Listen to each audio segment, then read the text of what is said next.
La filière photovoltaïque innove sans cesse à l'image de ce chantier à Piolenc, dans le Vaucluse. Ici, des panneaux sont vissés sur des flotteurs. L'idée, c'est ça, fabriquer une énorme centrale photovoltaïque qui flotte. Aujourd'hui, on a un panneau qui pèse entre 25 et 30 kg. Avec la visserie et puis tout ce qui est installé dessus, on arrive à 35 kg. Mais on a un flotteur principal qui a une flottabilité entre 90 et 100 kg. Donc de ce côté-là, on n'aura pas de souci. La centrale ne coulera pas. Plusieurs îlots comme celui-ci vont être mis à l'eau et constituer à terme la plus grande centrale flottante d'Europe. Une des difficultés techniques, assembler les différents îlots entre eux. Chaque îlot compte près de 800 panneaux. Une surface conséquente et fragile, à manipuler donc avec délicatesse. 2 bateaux se déplacent de façon synchronisée pour amener les îlots et constituer la centrale, tout en douceur. Marche arrière. Nous, on va faire une légère marche avant pour rapprocher l'îlot. Si on se décale trop, il va falloir que tu te mettes sens inverse, tu sais, pour tirer comme ça. Même si aujourd'hui les conditions météo sont favorables pour manœuvrer, absence de vent, l'assemblage des îlots reste compliqué. Encore.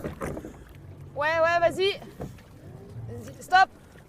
C'est au millimètre, ouais. Et puis il faut jouer avec son poids sur les flotteurs pour faire descendre, remonter, pour bien que les 3 soient bien en contact en fait.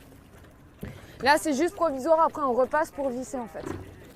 Au final, en quelques mois, une grande partie du lac sera recouverte de près de 50 000 panneaux pour fournir une puissance de 17 MW crête, ce qui permettrait d'assurer la consommation électrique d'environ 5000 foyers. Une opération possible, car ici, il s'agit d'un lac artificiel créé sur une ancienne carrière. Donc on a des carpes, quelques poissons de ce genre, et on n'a pas d'espèces endémiques, donc les enjeux, je dirais, étaient faibles. C'est pour ça qu'il n'y aura pas d'impact majeur de la centrale sur le milieu aquatique. En France, le potentiel du solaire flottant atteindrait les 22 gigawatts sur des sites dits dégradés comme ici, mais pas seulement. On pense aux barrages. L'intérêt des barrages hydrauliques, c'est qu'il y a de fortes retenues d'eau en amont. Et le double intérêt, c'est qu'il y a la connexion. Donc du coup, ça aussi, c'est assez favorable. Et bien entendu, il ne faut pas oublier tout ce qui est réservoir d'eau pour éviter l'évapotranspiration, l'évaporation de l'eau.